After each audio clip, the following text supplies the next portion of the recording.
Nested while loop in Python. तर या टॉपिकमध्ये सुरुवात करायच्या आधी आपल्याला माहिती असलं पाहिजे what are loops in Python. तर loops are fundamental programming construct that allows us to execute a block of code repeatedly. They help automate repetitive task and reduce the amount of code we need to write. म्हणजे एक प्रकारे आपण असं समजू शकतो loops असतात.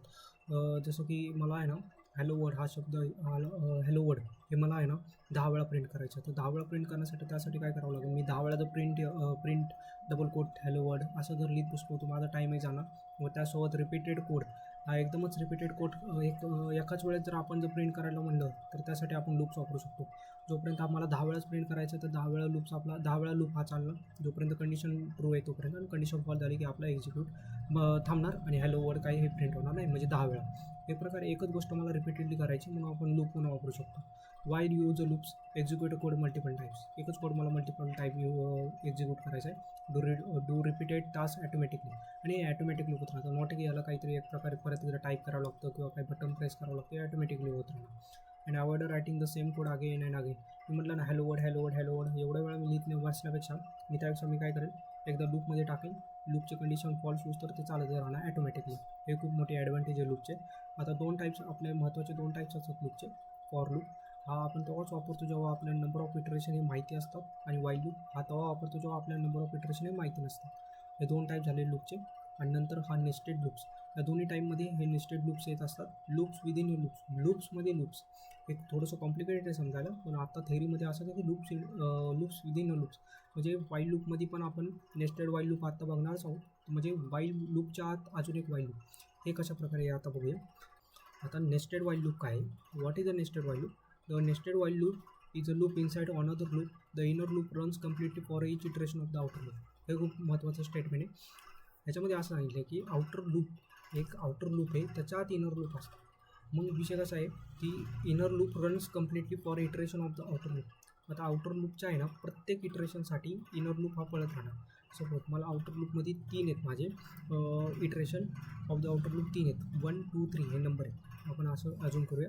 आणि inner लूपमध्ये 5 वेळा इनर लूप माझा चालतो. मी अशी कंडिशन आपली 5 वेळा.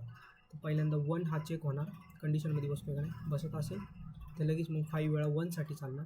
मग नंतर मग लगेच अख्खा लूप नाही संपणार, तो परत एकदा आउटर लूपला जाणार. मग 2 येणार, 2साठी बघणार चालतो आहे का 5 वेळा चालणार. मग 3साठी बघणार चालत असेल तर परत 5 वेळा. म्हणजे प्रत्येक आउटर लूपच्यासाठी आतला इनर लूप हा चालत असतो. हे खूप महत्त्वाचं आहे. Outer loop the main loop that control the overall number of repetition. Number of repetitions हा कंट्रोल करतो म्हणजे आउटर लूप. आणि नंतरचा आपला आहे inner loop, the loop that runs completely for each iteration of the outer loop. प्रत्येक outer लूपच्या इटरेशनसाठी हा रन होत असतो, म्हणजे तो इनर लूप. आणि execution pattern inner loop completes all its iteration before outer loop moves to the next iteration. Outer loop पुढच्या इटरेशनवर जायच्या आधी इनर लूप आपले इटरेशन कंप्लीट करत असतो. आणि the structure of a nested while loop generally हा syntax आहे. कसं आहे की वाईल आणि आउटरची कंडिशन येणार, आणि नंतर वाईल मग इनरची कंडिशन येणार, हे महत्त्वाचं. आणि inner loop code execute completely and for each outer and more outer loop code. म्हणजे एक प्रकारे फक्त एवढंच इथपर्यंत सिंटॅक्स लक्षात ठेवा की वाईल आउटरची कंडिशन येणार आणि नंतर मग वाईल इनरची कंडिशन येणार. आउटरची कंडिशन बरोबर झाली तरच आज जाणार, नाहीतर पूर्ण लूप न रन होता डायरेक्ट तो बाहेर येणार लूपच्या पहिल्याच ह्याच्यामध्ये जर राहिला. म्हणजे आउटर हा फर्स्ट ह्याच्यामध्ये कंडिशन चेक झाली पाहिजे ना आउटरची, ती झाली. आणि याच्यामध्ये आपण अजून एक गोष्ट बघू शकता, वाईल आउटरचा वाईल इथं लिहिला आहे आणि इनरचा वाईल जरा स्पेस देऊन पलीकडे लिहिला आहे. ह्या दोघांमध्ये जो हा गॅप आहे ना हा याच्यासाठीच आहे की दोघं जर सपोज आपण एकाच लाईनला लिहिले तर यामुळे मग पायथॉन आपल्याला एरर देऊ शकतो. पायथॉनला कळणार नाही की कुठला आउटर लूप आहे आणि कुठला इनर लूप आहे. या दोघींमधून हे कळतं की आउटरच्या आत हा इनर आहे, ह्याच्या आत हा आहे. त्या प्रकारे आपण इथं लिहिलेलं आहे की वाईल हा जरा आउटर कंडिशनचा बाहेर आहे आणि वाईल हा इनर कंडिशनचा आत आहे. हे झालं पायथॉन एक्झाम्पल. आता आपण एक एक्झाम्पल घेऊया या नेस्टेड वाईल लूपवर. Number pattern. सपोज आपल्याला नंबर पॅटर्न प्रिंट करायचं हे खूप इम्पॉर्टंट एक्झाम्पल आहे. आणि ह्याच्यातून नेस्टेड वाईल लूप हा कशा प्रकारे यूज होतो आहे आपल्याला सहज समजतं. आता पहिलं आपण इनिशियलायझेशन केलं काय आय इक्वल टू 1. चला आय इक्वल टू 1 झालं. पहिलं आता या while i is less than or equal to 3. पहिलं कंडिशन चेक करणार, तुम्हाला सांगितल्याप्रमाणे कॉलन दिला. कंडिशन काय चेक होणार, i is less than equal to 3. म्हणजे आयची व्हॅल्यू काय 1 is less than equal to 3 आहे. चालू झाले सॅटिस्फाय झालं. नंतर जे इक्वल टू 1 आलं. नंतर आपण आता परत एकदा ही initialization not a condition initialization आहे जे इक्वल टू 1. आता while j less than or equal to i. आता आयची व्हॅल्यू काय होती आपली ती लक्षात ठेवा 1 होती आणि जेची व्हॅल्यू काय येतं 1. 1 is less than or equal to 1 बरोबर कंडिशन ट्रू होती. मगच आज जाणार प्रिंट जेला प्रिंट करा आता सांगितलं. जेची व्हॅल्यू आता काय प्रिंट होणार 1 प्रिंट होणार आणि ह्याच्या पुढे जे एंड इक्वल टू कॉलन आणि त्याच्या एंड इक्वल टू कोट आणि त्याच्यामध्ये स्पेस दिला. याचा अर्थ असा होतो की हे आपण 1 प्रिंट केला आहे त्याच्या पुढं नेक्स्ट लाईनला न जाता एक स्पेस देणार, हा त्याचा अर्थ होतो. एक स्पेस देण्यासाठी हा लिहिलेला आहे. ओके आणि इथं आपण काय केले नंतर जे इक्वल टू जे प्लस 1 म्हणजे जेमध्ये इन्क्रीमेंट केलेली आहे. परत याला समजून घ्या आय इक्वल टू 1 पहिलं कंडिशन चेक झाली ट्रू निघाली म्हणून आत गेला. मग नंतर इथं जे आपण इनिशियलायझेशन केलं आहे इथं जेची कंडिशन चेक झाली ट्रू झाली म्हणून हे प्रिंट झालं जे आणि जे प्रिंट झाल्यानंतर परत एकदा त्याच्यामध्ये इन्क्रीमेंट केली. आता इन्क्रीमेंट कशी केली जे इक्वल टू जे प्लस 1 जेची व्हॅल्यू 1 होती 1 + 1 2 झालं. आता इथं परत एकदा कंडिशन चेक करणार 2 is less than or equal to 1 नाही इतर हा ग्रेटर दॅन इक्वल टू म्हणजे आपलं सॉरी 2 हा ग्रेटर आहे 1पेक्षा not less than or equal to दोन्ही होत नाही म्हणून इथं मग इनर लूप आपला फेल झाला फॉल्स कंडिशन झाली पहिल्या याच्यासाठी आणि तो डायरेक्ट इथून असा बाहेर निघाला आणि इथं जाणार. आणि इथं काय लिहिलं आता हे बघा हे पूर्ण इनर लूपचं लॉजिक आहे आणि ह्याच्या बाहेर आहे ना. आणि इथं प्रिंट जे डबल पॅरेंथिसिसमध्ये लिहिले आहे न्यू लाईनसाठी लिहिले मी काय सांगितलं तुम्हाला एंड इक्वल टू डबल कोटमध्ये जे आहे ते आपल्याला स्पेस ॲड करण्यासाठी आणि प्रिंट हे डबल पॅरेंथिसिसमध्ये न्यू लाईनला जाण्यासाठी. आता हा 1 आपला प्रिंट झाला स्पेस दिला आता परत एकदा न्यू लाईनला गेला. कधी हा गेला जेव्हा आपला इनर लूप कम्प्लिटली फेल होतो तेव्हा कंडिशन फेल होती तेव्हा गेला खाली न्यू लाईनला आल्यानंतर काय सांगितलं आपण i equal to i plus 1 आयची व्हॅल्यू तर आधी किती होती 1 तसंच आपण काही करायला लावली आता 2 + 1मुळे 2 झाली. परत एकदा चेक करणार मग आता आउटरला परत एकदा चेक करणार 2 is less than or equal to 3 yes 2 is less than or equal to 3 ही तर पण कंडिशन ट्रू झाली. परत एकदा आत जाणार आणि इथं आता महत्त्वाची गोष्ट मोस्ट ऑफ दी स्टुडंटला काय वाटतं की आपण मागच्या वेळेस जिथं स्टॉप झाले तिथून पुढं चालू होणार तसं नाही आहे. तर परत एकदा इनर लूप चालू होणार. मी आधी पण सांगितलं होतं आउटर लूपच्या प्रत्येक इटरेशनसाठी इनर लूप हा रिपीट होत जाणार. जसं की 1साठी आता एकदा रिपीट झाला तसं 2साठी जेवढ्या वेळा कंडिशन ट्रू होणार तोपर्यंत रिपीट होत जाणार. पण स्टार्टिंगपासून नॉट जिथं आपण एंड केला होता स्टार्टिंगपासून सगळं नवीन असणार इनर लूपचं. जसं आता इथं आउटर लूप आता कुठला चालू आहे आपला 2चा चालू आहे नॉट 1चा झाला आहे 2चा चालू आहे. तर इथं आता j equal to j is less than or equal to आयची व्हॅल्यू काय आता 2 आता 1 is less than or equal to 2 condition true आहे. परत एकदा जे प्रिंट होणार जे किती आता आपल्याकडे 1 आहे आत्ता 1 आहे जे म्हणून परत एकदा बघा इथं बघू शकता तुम्ही 1 प्रिंट झालं.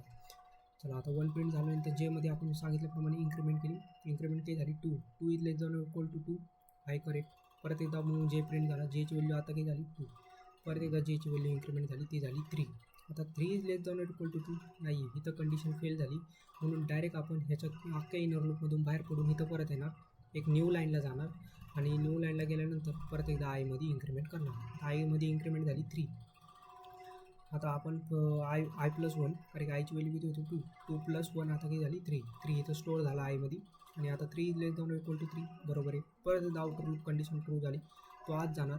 परत एकदा j equal to 1 is less than or equal to 3 पेक्षा आणि तो कंडिशन परत एकदा ट्रू झाली म्हणून इथं जे किती आपला होता आत्ता 1 तो परत एकदा 1 इथं प्रिंट झाला इथं खाली बघा 1 हा प्रिंट झाला एक आणि नंतर मग परत एकदा एक इन्क्रीमेंट होणार 2 is less than or equal to 3 ते पण करेक्ट झालं म्हणून 2 प्रिंट झाला.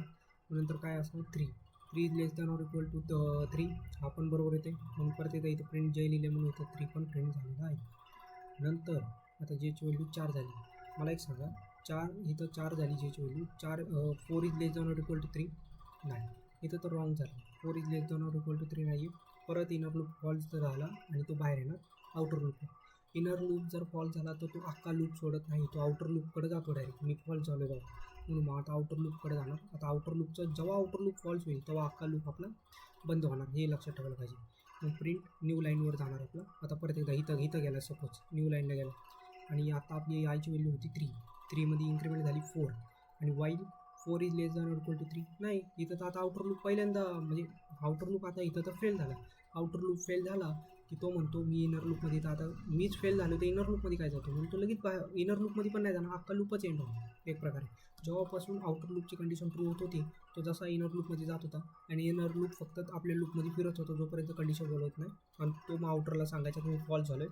मग आउटर मग परत एकदा आपली कंडिशन चेक करायचा आणि मग इनरला परत एकदा एक प्रकारे नाही का चार्ज करायचा. असं एक फनी एक्झाम्पल घेऊन तो त्याला चार्ज करत होता एक प्रकारे आणि चार्जिंग जशी त्याची संपली की तो लगेच आउटर लूपला सांगायचा. आउटर लूप परत एकदा त्याला चार्जिंग करत होता पण जेव्हा आउटर लूपची चार्जिंग संपती तो म्हणतो मीच आता अनचार्ज आहे तो अख्खा लूपच एंड होतो. अशा प्रकारे तुम्ही समजू शकता. कारण की नंबर पॅटर्नच्या क्वेश्चनवरून आपण एक नेस्टेड वाईल लूप किंवा फॉर लूपमध्ये एक चांगल्या प्रकारे लॉजिक हे बिल्ड करू शकतो.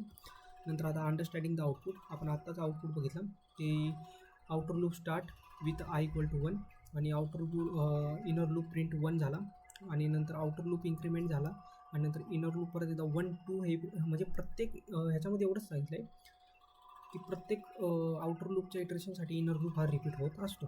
नंतर स्टेप बाय स्टेप ॲनालिसिस कसं झालं आपलं, आउटर लूप स्टार्ट करून झाला i = 1, कंडिशन ट्रू होती म्हणून इथं झालं, म्हणजे j = 1 prints 1 inner loop end. परत i = 2 झाला म्हणजे आउटर लूप परत एकदा वाढला, परत याला चार्ज करतो म्हणजे परत इथं इनर लूप चालत राहतो, जेव्हा फेल होतो परत बाहेर येतो, परत 3साठी असं जोपर्यंत आउटर लूप फेल होत नाही तोपर्यंत अख्खा लूप चालणार. पूर्ण लूप आउटर लूपवर डिपेंड आहे, हे खूप महत्त्वाचं आहे. इथं वर्ल्डमध्ये जरा जंगली होत असेल की outer loop inner loop outer loop inner loop, पण ह्याच्यामध्ये महत्त्वाचं काय, पूर्ण लूप हा आउटर लूपवरती डिपेंडेड आहे. आणि आता हे महत्त्वाचं म्हणजे टॉपिक रिअल लाईफ ॲप्लिकेशन कुठे आहे त्याची. तर पहिलं आत्ताच आपण बघितलं प्रिंटिंग पॅटर्न प्रिंटिंग, लाईक आता आपण नंबर प्रिंट केले तसे शेप्स ट्रायंगल रेक्टँगल आणि अदर पॅटर्न आपल्याला स्टार पॅटर्न्स असतात ते प्रिंट जर करायचे असतात ट्रायंगलमधले वेगवेगळ्या शेप्समधले, तर ह्याच्यामध्ये या वाईल नेस्टेड वाईल लूपचा खूप यूज होतो. नंतर मॅट्रिक ऑपरेशन, मॅट्रिकचे जे ऑपरेशन असतात 2D array मल्टिप्लिकेशन, यामध्ये आपण एक प्रकारे ह्या नेस्टेड वाईल लूप आपण यूज करू शकतो. नंतर table generation, generate multiplication table, data table multiplication table generate करण्यासाठी आपण यूज करू शकतो. आणि data structure, search through a nested data structure, find matching elements or compare collection of data, यासाठी हे रिअल ॲप्लिकेशन आहेत ह्या नेस्टेड वाईल लूपचे. आय होप आज तुम्हाला नेस्टेड वाईल लूप हा समजला असेल. थँक्यू.